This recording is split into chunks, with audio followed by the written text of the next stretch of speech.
যখন সূরা রহমান আবু জাহেলের সামনে তেলাওয়াত করা আরম্ভ করে দিলেন, আবু জাহেল দূর থেকে শুনতে পেলেন। দূর থেকে শোনার পর চিন্তা করে, এত মধুর কণ্ঠকার, এত মধুর কণ্ঠকে, এত মধুর কণ্ঠে কে তেলাওয়াত করে, আমি কি তার সামনে যা আমি দেখতে পাবো না? তখন আবু জাহেল সামনে আসলেন, আসার পর দেখতে পেলেন তার সামনে আব্দুল্লাহ ইবনে মাসউদ রব্বে কারীমের পরিচয়টা দিচ্ছে। সেই সময় আবু জাহেল আব্দুল্লাহ ইবনে মাসউদকে জিজ্ঞেস করলেন, ও আব্দুল্লাহ ইবনে মাসউদ রে, তোমাকে এই মদিনার মধ্যে কে পাঠাইলো, কে অনুমতি দিল রব্বে কারীমের পরিচয়টা দেওয়ার জন্য? যখন এই কথাটা বলেছে, তখন আব্দুল্লাহ ইবনে মাসউদ বলে, আবু জাহেল, তোমার কাছে আমি পারমিশন দিয়ে রব্বে কারীমের পরিচয়টা দেওয়া লাগবে না রে মুসলমান। যখন এই কথাটা বলেছে, আবু জাহেল মনে মনে চিন্তা করতেছে, না না না, আর এইভাবে থামানো যাবে না। কারণ যতই আল্লাহ তাআলার পরিচয়টা দিচ্ছে, সূরা রহমান মধুর কণ্ঠে তেলাওয়াত করতেছে। যখন আব্দুল্লাহ ইবনে মাসউদ বলে, আর রহমান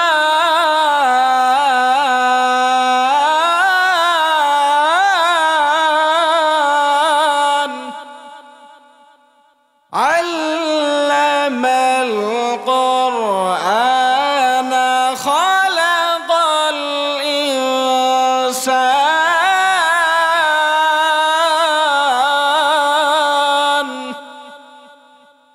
আমি বুঝি না এই আল্লাহু আকবারের ধ্বনি কি কোন আবু জাহেল নমরুদদের ছিল নাকি মুসলমানদের ছিল? আল্লাহু আকবার ধ্বনি শুনলে মুসলমানের সন্তানের গায়ে তো চুলকানি ওঠার কারণই আমি বুঝি না।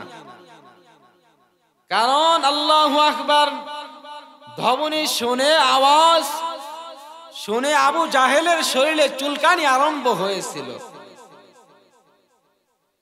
আজকে আমাদের দেশের মধ্যে, রাষ্ট্রের মধ্যে, সমাজের মধ্যে আজকে আল্লাহু আকবারের ধ্বনি যদি আমরা দেই, কিছু কিছু মুসলমানের সন্তানেরা বলে, হুজুর আল্লাহু আকবার বলা যাবে না, এটা বললে অমুক জায়গায় সমস্যা হবে। আমার মুসলমান বাবাজিরা, আমার কথা হচ্ছে, যদি আমরা মুসলমানরা যদি ঈমানওয়ালা হতে পারতাম, তাহলে আবু জাহেল যখন বলল আল্লাহু আকবার ধ্বনি শুনে আবু জাহেলের যখন থরথর আরম্ভ হয়েছিল, শরীর কাঁপুনি আরম্ভ হয়েছিল, সেই সময় সাহাবায়ে কেরামরা আল্লাহু আকবার ধ্বনি দিয়ে সামনের দিকে অগ্রসর হয়েছিল। তো মুসলমান আমাদের বুঝতে হবে, এই আল্লাহু আকবার ধ্বনি যারা স্তব্ধ করতে চায়, বন্ধ করতে চায়, আমি তাদেরকে স্পষ্ট ভাষায় বলে দিতে চাচ্ছি, এই আল্লাহু আকবারের ধ্বনি যদি আপনার শুনতে মন না চায়, তাহলে বাংলার জমিনে আপনি টিকে থাকতে পারবেন না। কারণ আল্লাহু আকবারের ধ্বনি যেই বন্ধ করতে চাবে, আমি আল্লাহর কসম করে দিলাম, বাংলার জমিনে শেখ হাসিনার মতো আরো টিকে থাকার কোনো অধিকার নাই। কারণ আজকে খুনি হাসিনা এই 53 বছরে যা করে গিয়েছে, যেটা ইতিহাসের পাতায় লেখা হয়ে গিয়েছে, এই খুনি হাসিনাকে এই যুবক ভাইরা যারা ইসলামকে ভালোবাসে, দিনকে ভালোবাসে, তারাই সেই খুনি হাসিনাকে দেশ থেকে তাড়িয়ে দিয়েছে। আজকে খুনি হাসিনা যদি দেশে থাকতো, আবার বলে আমরা চট করে ঢুকে পড়বো। ওরে আম্মা জান, আপনি যদি চট করে ঢোকেন, আমরা চট করে আপনাকে আয়না করে ঢুকে দেওয়ার জন্য প্রস্তুত আছি। আমার বাবাজিরা, আজকে এই দেশের মধ্যে, রাষ্ট্রের মধ্যে যখন এই খুনি হাসিনা ছিল, তখন তিনি এমন ভাবে রাষ্ট্রটাকে পরিচালনা করত, যেটা আলেম ওলামারা যদি কোনো মাহফিলে দ্বীনি মজলিসে বসে বলতো, তাহলে ডাইরেক্ট তার উপরে আমরা আক্রমণ করে দিতাম। কিন্তু আজকে এমন পরিস্থিতি রব আমাদেরকে বানিয়ে দিয়েছে, যেটা ইতিহাসের পাতায় অমর হয়ে থাকবে। সুবহানাল্লাহ বলি আমরা। এই জন্য আমার বাবাজিরা, ইসলামকে দিনকে প্রতিষ্ঠিত করার জন্য যদি আমাদের রক্ত দিতে হয়, আমরা রক্ত দেওয়ার জন্য প্রস্তুত আছি তো ইনশাআল্লাহ? আমার বাবাজিরা, আমি ভূমিকার মধ্যে আমি কয়েকটা কথা বলে আমি সরাসরি আলোচনার মধ্যে যেতে চাচ্ছি। এই খুনি হাসিনা যখন দেশটা পরিচালনা করলেন, সেই সময় তার পিতা বঙ্গবন্ধু শেখ মুজিবুর রহমান, তিনি তার পিতাকে বলে, আমার পিতা শেখ মুজিবুর রহমান জাতির পিতা। নাউজুবিল্লাহ বলেন। আচ্ছা বলেন তো দেখি, জাতির পিতা কি শেখ মুজিবুর নাকি জাতির পিতা কি শেখ মুজিবুর নাকি হযরত ইব্রাহিম আলাইহিস সালাম? তাহলে এই খুনি হাসিনা যে বললেন যে আমার বাবা এই জাতির মধ্যে আমার বাবা যেই রকম ইব্রাহিম আলাইহিস সালামকে আমরা জাতি পিতা হিসাবে আমরা গ্রহণ করেছিলাম, সেই রকম ভাবে এই খুনি হাসিনা তার জন্মদাতা শেখ মুজিবুর রহমানকে বলে, তোমাদের শেখ মুজিবুর রহমান হলো তোমাদের জাতির পিতা। নাউজুবিল্লাহ বলেন। তখন আবার আমি মনে মনে চিন্তা করলাম, শেখ হাসিনা যেহেতু বলেছে যে শেখ মুজিবুর এই দেশে মানুষের জাতির পিতা, তাহলে একটা সঙ্গীত আমি লিখে ফেলি। তখন মনে মনে গবেষণা করে চিন্তা করে আমি ঘরে বসে বসে, আমার রুমে বসে বসে এই খুনি হাসিনার বাবাকে নিয়ে আমি একটি সঙ্গীত লিখেছি। যে সঙ্গীতটা অতি ফাস্ট আজকে এই মাহফিলের ময়দান থেকে, স্টেজ থেকে যেটা আওয়াজ বের হবে ইনশাআল্লাহ। এই খুনি হাসিনা যখন তার বাবাকে বললেন, আমার বাবা হচ্ছে শেখ মুজিবুর রহমান, তোমাদের জন্মদাতা পিতা, তোমাদের ইব্রাহিম আলাইহিস সালাম তোমাদের বাবা নয়। তখন আমি মনে মনে চিন্তা করলাম, তাহলে আমি একটা সঙ্গীত বালা দেই। শেখ মুজিবুর জাতির পিতা শেখ হাসিনা কয় বাইরে, শেখ মুজিবুর জাতির পিতা শেখ হাসিনা কয়, হযরত ইব্রাহিম সারা কেউ জাতির পিতা নয়। ঠিক কি না? হযরত ইব্রাহিম সারা কেউ জাতির পিতা নয়। শেখ মুজিবুর জাতির পিতা শেখ হাসিনা কয় বাইরে, শেখ মুজিবুর জাতির পিতা শেখ হাসিনা কয়, হযরত ইব্রাহিম সারা কেউ জাতির পিতা নয়। হযরত ইব্রাহিম সারা কেউ জাতির পিতা নয়। শেখ মুজিবুর জাতির পিতা শেখ হাসিনা কয় বাইরে, শেখ মুজিবুর জাতির পিতা শেখ হাসিনা কয়, বাবার মূর্তি মরে মরে যাই মুমিনের হৃদয় পুরে। ঠিক কিনা? বাবার মূর্তি মরে মরে যাই মুমিনের হৃদয় পুরে, বিরোধিতা করলে জায়গা আইনা ঘরে হয়, বিরোধিতা করলে জায়গা আইনা ঘরে হয়। শেখ মুজিবুর জাতির পিতা শেখ হাসিনা কয় বাইরে, শেখ মুজিবুর জাতির পিতা শেখ হাসিনা কয়, হযরত ইব্রাহিম সারা কেউ জাতির পিতা নয়। হযরত ইব্রাহিম সারা কেউ জাতির পিতা নয়। শেখ মুজিবুর জাতির পিতা শেখ হাসিনা কয় বাইরে, শেখ মুজিবুর জাতির পিতা শেখ হাসিনা কয়, ক্ষমতারি দাপট দিয়ে আলেমদেরকে জেলে ভরে। ঠিক কিনা? ক্ষমতারি দাপট দিয়ে আলেমদেরকে জেলে ভরে, ফেরাউনের প্রতিচ্ছবি তারে সবাই কয়, ফেরাউনের প্রতিচ্ছবি তারে সবাই কয়। শেখ মুজিবুর জাতির পিতা শেখ হাসিনা কয় বাইরে, শেখ মুজিবুর জাতির পিতা শেখ হাসিনা কয়, হযরত ইব্রাহিম সারা কেউ জাতির পিতা নয়। হযরত ইব্রাহিম সারা কেউ জাতির পিতা নয়। শেখ মুজিবুর জাতির পিতা শেখ হাসিনা কয় বাইরে, শেখ মুজিবুর জাতির পিতা শেখ হাসিনা কয়। আসতে বলুন ঠিক কিনা? আমার মুসলমান বাবাজিরা আমার, আল্লাহ রাব্বুল আলামিন বলেন ওয়ামা আরসালনাকা ইল্লা রাহমাতাল লিল আলামিন। আল্লাহ রাব্বুল আলামিন বলে ও জগৎবাসী, তোমাদের মাঝে আমি আমার রাসূলকে পাঠাইলাম রহমত হিসাবে। এই রাসূলকে যারা অনুসরণ করে চলবে, এই রাসূলকে যারা ভালোবাসবে, এই রাসূলকে অনুসরণ করে কোনো বান্দা যদি পৃথিবীর ময়দানে চলতে পারে, তাহলে মুসলমান আমার আপনার নবী রাসূল জানিয়ে দেয়, ও দুনিয়ার মানুষ তোমরা শুনে নাও, সাহাবায়ে কেরামরা কেমন করে আমার রাসূলকে ভালোবেসেছে, সাহাবায়ে কেরামরা আমার রাসূলকে কেমনে করে অনুসরণ করেছে। আমার মুসলমান বাবাজিরা আমার, আমরা যদি আর একটু গভীর মনোযোগ দিয়ে শুনি, আল্লাহ রাব্বুল আলামিন কুরআনুল কারীমের মধ্যে বলেন ইয়া আইয়ুহাল্লাযীনা আমানুত্তাকুল্লাহ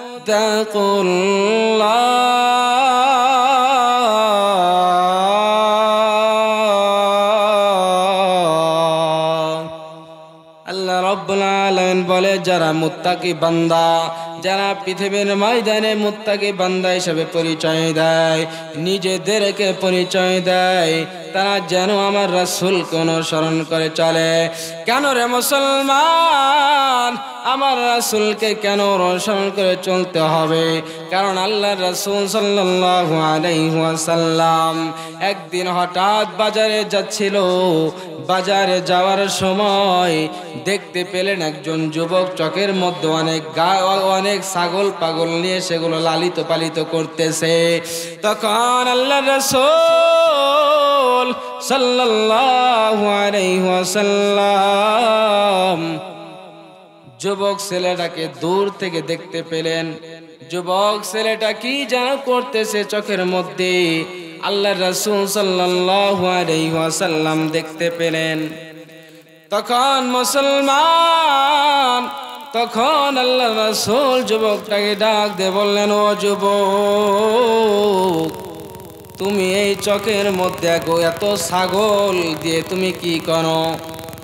তখন আল্লাহর রাসূল বললেন, ইয়া রাসূলুল্লাহ, ইয়া হাবিবাল্লাহ, ও নবী গো, আমি এই ছাগল পাগল আমি চোখের মধ্যে লালিত পালিত করতেছি।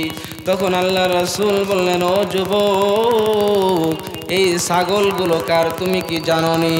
তখন আল্লাহ রাসূল বললেন, ও যুবক, তুমি যে ছাগলগুলো চোখের মধ্যে রাখতেছো, এই ছাগল যে ছাগলের মালিক তুমি তাকে চিনোনি? তখন বলে, হ্যাঁ হ্যাঁ হ্যাঁ, আমি যার বাড়িতে রাখাল হিসাবে আমি আসি তার ছাগল এইগুলো। তখন আল্লাহ রাসূল বললেন, ও যুবক, তাহলে কি আমাকে এই জায়গা থেকে একটি ছাগল দেওয়া যাবে নি? ও মুসলমান, শুধু তাই নয়, তখন আল্লাহ রাসূলের কথা শুনে যুবকটি বললেন, ইয়া রাসূলুল্লাহ, হে আল্লাহর রাসূল, আপনি যে ছাগলগুলো চাচ্ছেন, এই ছাগলের মালিক তো আমি নয়, আমি যার বাড়িতে রাখাল হিসাবে আছি তাই সেই বাড়ির ছাগল এইগুলো। তখন আল্লাহ রাসূল বললেন, ও যুবক, তোমার কাছে আমি একটি ছাগল চেয়েছি, তুমি দিবানি? তখন আল্লাহ রাসূল যখন এই কথাটা বলেছেন, তখন যুবক ছেলেটি বলে, ইয়া রাসূলুল্লাহ, নবী গো, আপনি এই ছাগলগুলো দিয়ে কি করবেন? একটি বকরি দিয়ে আপনি কি করবেন? তখন আল্লাহ রাসূল ডাক দিয়ে বললেন, ও যুবক, তোমার কাছে আমি একটি ছাগল চেয়েছি,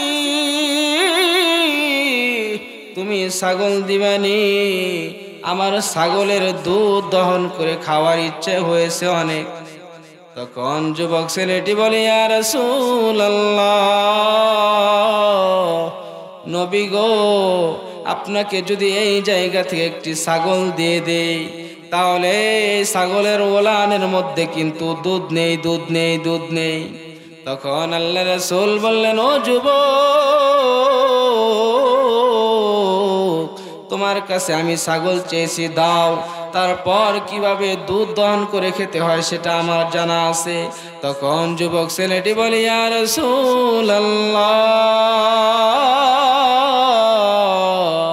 নবী গো, নেন, আপনাকে একটি ছাগল আমি দান করে দিলাম।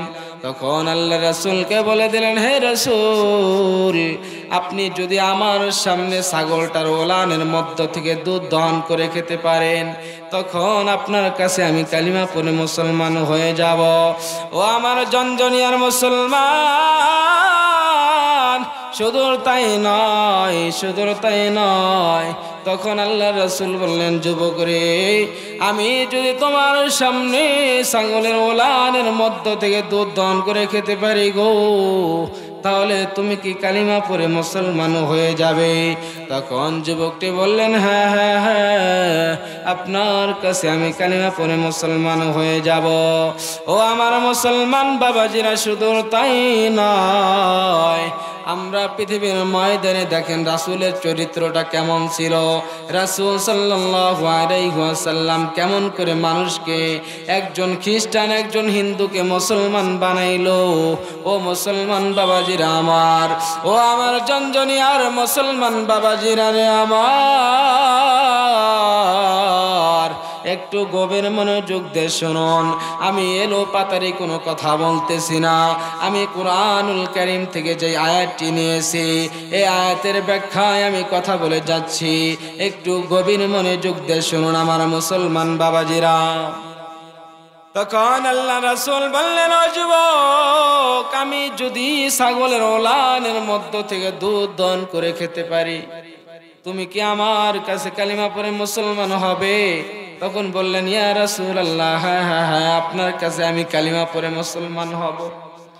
যেই ছেলেটা 2 দিন আগে 3 দিন আগে খ্রিস্টান ছিল আমার বাবাজিরা, সেই ছেলেটা আল্লাহর রাসূলের কাছে এসে কালিমা পড়ে মুসলমান হয়ে গেল। তখন যুবকটা বিশ্বাস যায় না আল্লাহর রাসূল আমার সামনে দুধ দহন করে খাবে, এই কথাটা যুবক ছেলেটা বিশ্বাস যায় না। সেই সময় আল্লাহর রাসূল বললেন, ও যুবক, তুমি আমার দিকে মাত্র 2 থেকে 3টা মিনিট সময় দাও, আমার দিকে এক নজরে তাকিয়ে থাকো। তখন এই কথাটা বলেছেন মুসলমান, আল্লাহ রাসূল সাল্লাল্লাহু আলাইহি ওয়াসাল্লামের কাছে যখন ছাগলটা দিয়েছে, বকরিটা দিয়েছে, তখন আল্লাহ রাসূল মালিককে বললেন, ও আমার রব,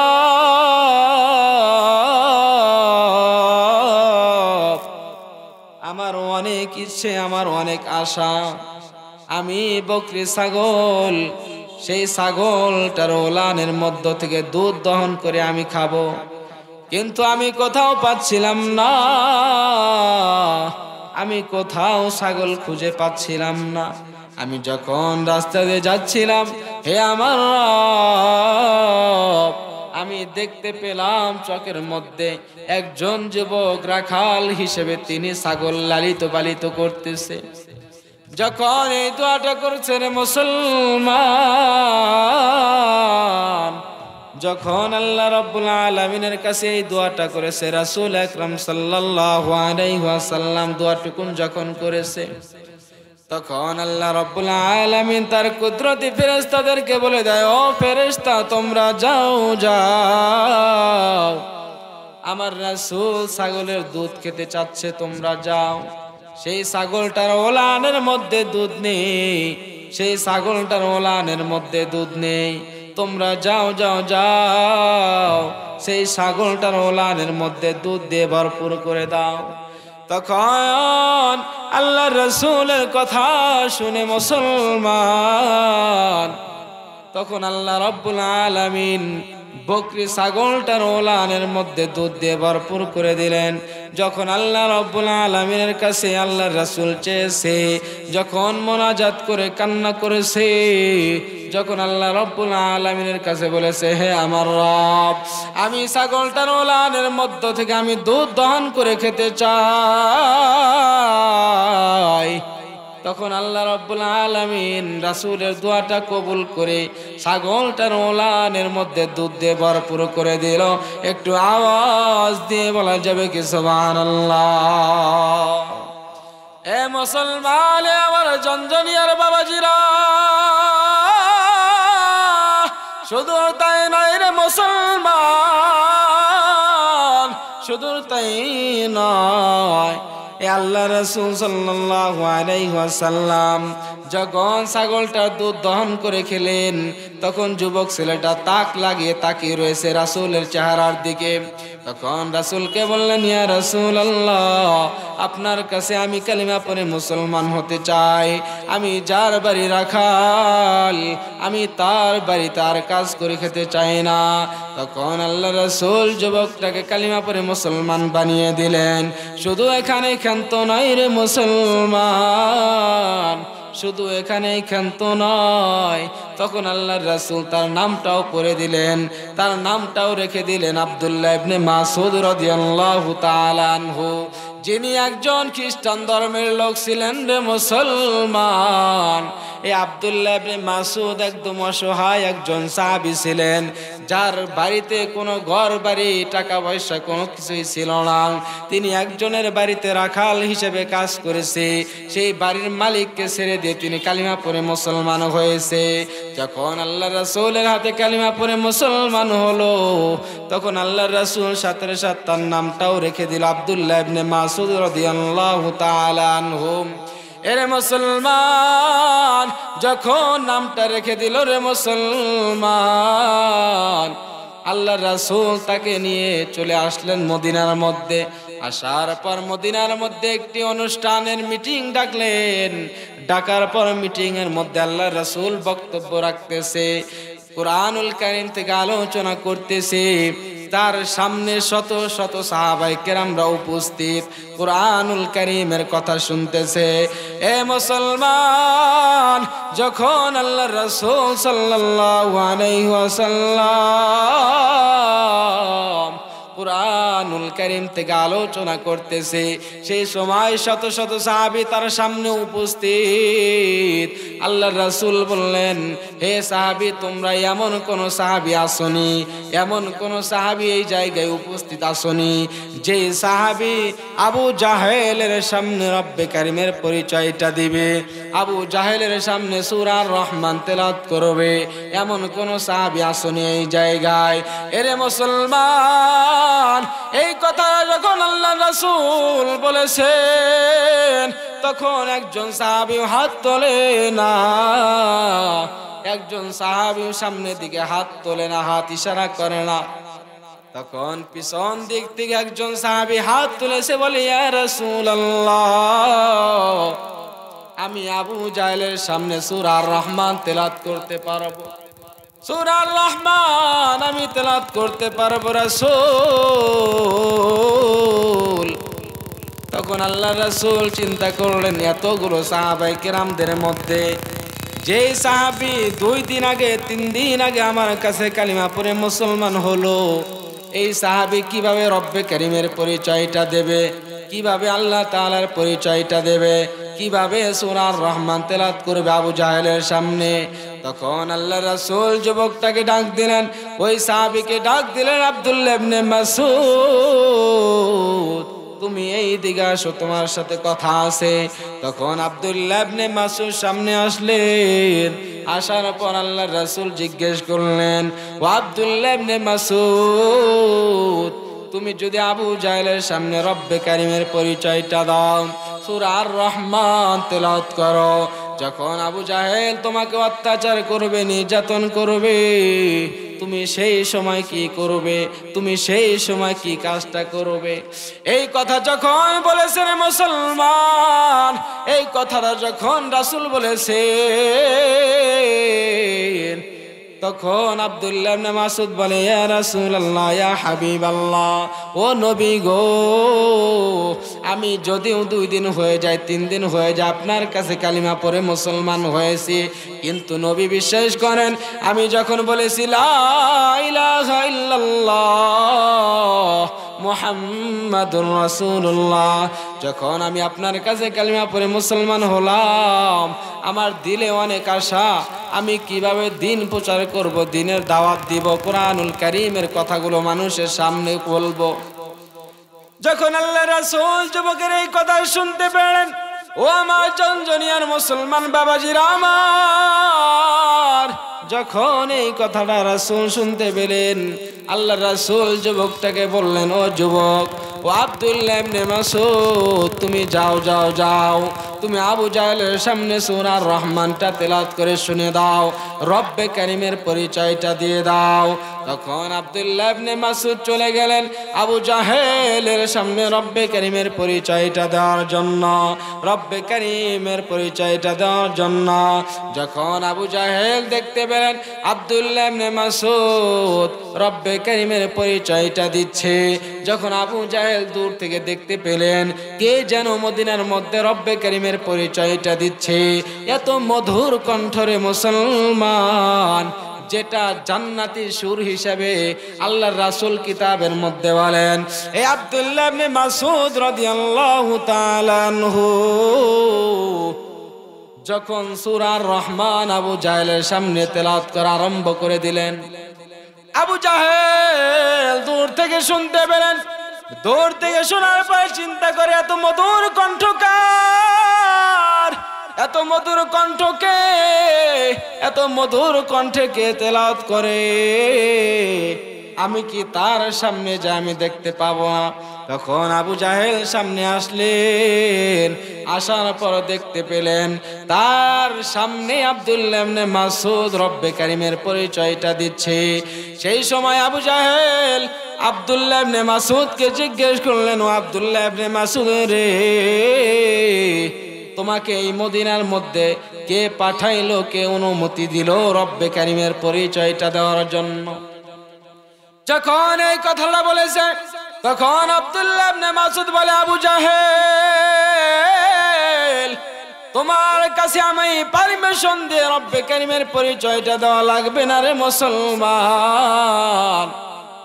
যখন এই কথাটা বলেছে, আবু জাহেল মনে মনে চিন্তা করতেছে, না না না, আর এইভাবে থামানো যাবে না, কারণ যতই আল্লাহ তাআলার পরিচয়টা দিচ্ছে, সূরা রহমান মধুর কণ্ঠে তেলাওয়াত করতেছে। যখন আব্দুল্লাহ ইবনে মাসউদ বলে, আর রহমান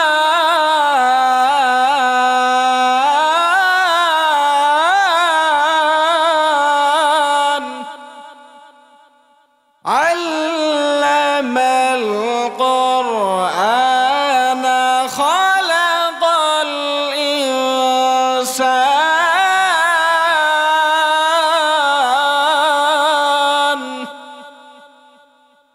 যখন আব্দুল্লাহ ইবনে মাসউদ সূরা রহমান তেলাওয়াত করলেন, আবু জাহেল বলে, আব্দুল্লাহ ইবনে মাসউদ, তুই কি থামবিনি? তুই কি রব্বে কারীমের পরিচয়টা দেওয়া বন্ধ করবিনি? তখন আব্দুল্লাহ ইবনে মাসউদ বলে, আবু জাহেল, তুমি যদি আমাকে মারতে মারতে পৃথিবীর ময়দান থেকে বিদায় করে দাও না কেন গো, আমি দিনের জন্য, ইসলামের জন্য কল্লা দিতে রাজি আছি, ইসলামের জন্য জান দিতে রাজি আছি, ইসলামের জন্য রক্ত দিতে রাজি আছি, কিন্তু তোমার কাছে আমি আবু জাহেল মাথা নত করব না। চিল্লা বলি সুবহানাল্লাহ। যখন এই কথাটা বলেছেন মুসলমান, যখন এই কথাটা বলেছে, আবু জাহেল তার সৈন্য বাহিনীদেরকে বললেন, না না না, আমার এভাবে থামানো যাবে না, তোমরা যাও যাও যাও, ওকে নির্যাতন করা শুরু করে দাও। যখন আব্দুল্লাহ ইবনে মাসউদকে তার সৈন্য বাহিনী নির্যাতন করলেন, নির্যাতন করতে করতে জান একদম বাইর করে ফেলেছে, এক বিন্দু পরিমাণ জানটা শুধু তার দেহের মধ্যে আছে। তখন আবু জাহেল কান পেতে শুনতে পেলেন কি যেন আব্দুল্লাহ ইবনে মাসউদ বলতেছে।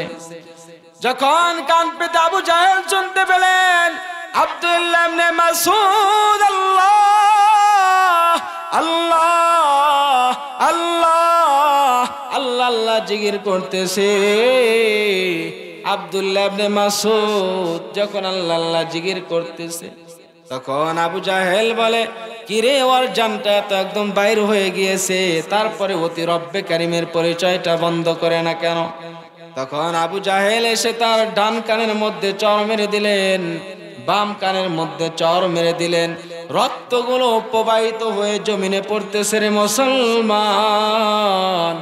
রক্তগুলো যখন জমিনে টপ টপ করে পড়তেছে, তখন রাসূল আকরাম সাল্লাল্লাহু আলাইহি ওয়াসাল্লামের কানে কে যেন খবর দিয়েছে আব্দুল্লাহ ইবনে মাসউদকে নির্যাতন করতেছে। তখন সাইয়েদনা আবু বকর রাদিয়াল্লাহু তাআলা আনহু আল্লাহর রাসূলকে বললেন, ইয়া রাসূলুল্লাহ, ইয়া হাবিবাল্লাহ, আপনার সাহাবী আব্দুল্লাহ ইবনে মাসউদ, তাকে এত পরিমাণ আবু জাহেল নির্যাতন করতেছে যেটা বলার বাহিরে। তখন ওমর রাদিয়াল্লাহু তাআলা আনহু ও আবু বকরকে পাঠিয়ে দিলেন, তোমরা আব্দুল্লাহ ইবনে মাসউদকে নিয়ে আসো। যখন নিয়ে আসার জন্য চলে গেলেন রে মুসলমান, যখন নিয়ে আসার জন্য চলে গেলেন, তখন আব্দুল্লাহ ইবনে মাসউদকে দেখতে পেলেন বেহুশ হয়ে জমিনের মধ্যে পড়ে রয়েছে। সারা শরীর দিয়ে রক্ত প্রবাহিত হচ্ছে, টপ টপ করে রক্ত পড়তেছে। তখন রাসূলের রওজা পাকে রাসূলের কাছে যখন নিয়ে আসলেন, আব্দুল্লাহ ইবনে মাসউদকে জিজ্ঞেস করলেন, আব্দুল্লাহ ইবনে মাসউদ রে, তোমাকে আমি আগেই বলেছিলাম আবু জাহেলের সামনে রব্বে কারিমের পরিচয়টা দিলে কিন্তু নির্যাতন করবে, তুমি সহ্য করতে পারবে না, তুমি হয়তো পৃথিবীর ময়দান থেকে বিদায় হয়ে যাবে। এই কথাটা যখন রাসূল বলেছে, আব্দুল্লাহ ইবনে মাসউদ বলে, ইয়া রাসূলুল্লাহ, নবী আমার, আপনি মনোযোগ দিয়ে শুনুন। আপনি আব্দুল্লাহ ইবনে মাসউদ দিনের জন্য যে এক বিন্দু পরিমাণ রক্ত দিতে পারলাম, ইসলামের জন্য যে এক বিন্দু পরিমাণ রক্ত দিতে পারলাম, আমার মনে তৃপ্তি হয়েছে, আমার মনে শান্তি হয়েছে।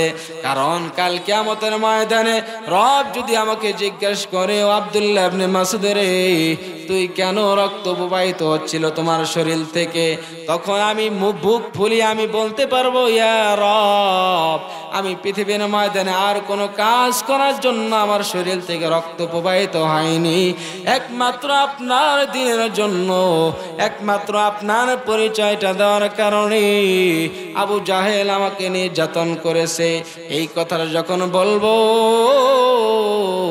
আমার মনে হয় আল্লাহ রাব্বুল আলামিন আমাকে বিনা হিসাবে জান্নাত দান করে দেবে। একটু আওয়াজ দিয়ে বলা যাবে কি সুবহানাল্লাহ? এই জন্য দিনের জন্য আব্দুল্লাহ ইবনে মাসউদ এতটা কষ্ট করেছে, যেটা বলার বাহিরে। সাহাবাই কেরামদের কিতাবের মধ্যে আমরা যারা পড়েছি আমরা বুঝতে পারি যে আব্দুল্লাহ ইবনে মাসউদ যখন ইসলাম গ্রহণ করে রাসূলের সাথে যখন মদিনে আসলেন, আসার পর রাসূল বললেন, এমন কোন সাহাবী আসনি রব্বে কারিমের পরিচয় দিবা, তখন কোন সাহাবী হাত তোলে না ভয়ে, কিন্তু পিছন দিক থেকে আব্দুল্লাহ ইবনে মাসউদ হাত তুলে বলে, ইয়া রাসূলুল্লাহ, আমি সাহাবী আছি, যেটা কোন সাহাবী যদি এই জায়গায় হাত তোলে না, কিন্তু আমি আব্দুল্লাহ ইবনে মাসউদ এই মদিনার মধ্যে আবু জাহেলের সামনে রব্বে কারিমের পরিচয়টা দেওয়ার সাহস আমি আব্দুল্লাহ ইবনে মাসউদের কলিজার মধ্যে আছে। সুবহানাল্লাহ বলেন। এই জন্য পৃথিবীর ময়দানে বাঁচতে হলে ইসলামকে, দিনকে, কোরআনকে, ইসলামকে ভালোবেসে আমরা চলবো তো ইনশাআল্লাহ। যদি ইসলামের জন্য যদি রক্ত দিতে হয় মুসলমান, আমরা প্রস্তুত আছি তো ইনশাআল্লাহ। আল কোরআনের সৈনিক আমি, নেই তো কোনো ভয়, এক আল্লাহর গোলাম আমি, এই তো পরিচয় আমার, এই তো পরিচয়। আল কোরআনের সৈনিক আমি, নেই তো কোনো ভয়, এক আল্লাহর গোলাম আমি, এই তো পরিচয় আমার, এই তো পরিচয়। এই পৃথিবীর সবই নকল, এই পৃথিবীর সবই নকল, আসল কিছু নয়, এক আল্লাহর গোলাম আমি, এই তো পরিচয় আমার, এই তো পরিচয়। আল কোরআনের সৈনিক আমি, নেই তো কোনো ভয়, এক আল্লাহর গোলাম আমি, এই তো পরিচয় আমি, এই তো পরিচয়। জীবনের চেয়ে ইমানের দাম জানো অনেক বেশি, তবে কেন জীবন পেয়ে তুমি এত খুশি? জীবনের চেয়ে ইমানের দাম জানো অনেক বেশি, তবে কেন জীবন পেয়ে তুমি এত খুশি? তোমার ইমানের মাঝে আছে, তোমার ইমানের মাঝে আছে মুনাফিকের ভয়। এক আল্লাহর গোলাম আমি, এই তো পরিচয় আমার, এই তো পরিচয়। আল কোরআনের সৈনিক আমি, নেই তো কোনো ভয়। এক আল্লাহর গোলাম আমি, এই তো পরিচয় আমার, এই তো পরিচয়। আল্লাহুম্মা আমিন বলি। তো আজকে যতটুক আলোচনা হয়ে গেল, আমার সময় শেষ হয়ে গিয়েছে। যতটুক আলোচনা হয়েছে আমরা আলোচনা থেকে আমরা বুঝতে পারলাম এই দিনের জন্য, ইসলামের জন্য সাহাবায়ে কেরামরা কেমন করে কষ্ট করেছে। যেটা আমি আর আপনি মনে করি যে ইসলামটা হয়তো মামাবাড়ি দিল্লি থেকে উড়ে এসেছে, না। এই ইসলামের জন্য সাহাবায়ে কেরামরা যতটা কষ্ট করেছে, রাসূল যতটা কষ্ট করেছে, পৃথিবীর ময়দানে এমন কোন মানুষ পাওয়া যাবে না যে রাসূলের মতো কষ্ট করেছে। কিন্তু আমার রাসূল এতটা কষ্ট করেছে। আমার বাবাজির এই কথাগুলো যদি আমি আর আপনি মেনে চলতে পারতাম, তাহলে অবশ্যই আমরা আমল করার চেষ্টা করতাম। কিন্তু আমাদের সমাজের মধ্যে তাফসিরুল কোরআন মাহফিল হয়, কিন্তু আমরা কি করি? বালিতে বসে থেকে চা খাই, রাস্তাঘাটে বসে থেকে আমরা চা খাই, কিন্তু মাহফিলে এসে দিনে আলোচনা শুনি না, কারণ ভালো লাগে না। এখন এই জায়গায় যদি মমতাজ আপু এসে যদি ফাটিয়ে ফালায় আর এরকম যদি কোনো গান বলতো, তাহলে আমার আর আপনার অনেক ভালো লাগতো, আর নাচও মনে মনে হইতো। ঢোল তবলার গান বাজাও না, মাথায় লগুনার বোঝা, দিন ইসলামের পথে চলো, আল্লাহু আকবার বলো সবাই। দিন ইসলামের পথে চলো, আল্লাহু আকবার বলো সবাই। যদি এরকম সঙ্গীত, এরকম গজল হয়, আমার আর আপনার ভালো লাগে না। যখনই মমতাজ যদি বলে যে বুকটা ফাইট্টা যায়, বুকটা ফাইট্টা যায়, এরকম যদি গান হয়, তাহলে আমরা সবাই পাগল হয়ে যাই। দিনের জন্য আমরা ভুলে যাই, ইসলামের কথা ভুলে যাই, কোরআনের কথা ভুলে যাই, সব কিছু ভুলে যাই। এই জন্য মুসলমান, আজকে আমরা আলোচনা থেকে আমরা বুঝতে পারলাম আল্লাহ রাব্বুল আলামিন আমাদেরকে পৃথিবীর ময়দানে সাহাবায়ে কেরামদের মতো দ্বীনের সাথে লেগে থাকার তৌফিক দান করুক। সবাই বলুন আমিন। ওয়া আখিরু দাওয়ানা আলহামদুলিল্লাহি রাব্বিল আলামিন। আসসালামু আলাইকুম ওয়া রাহমাতুল্লাহি ওয়া বারাকাতুহু।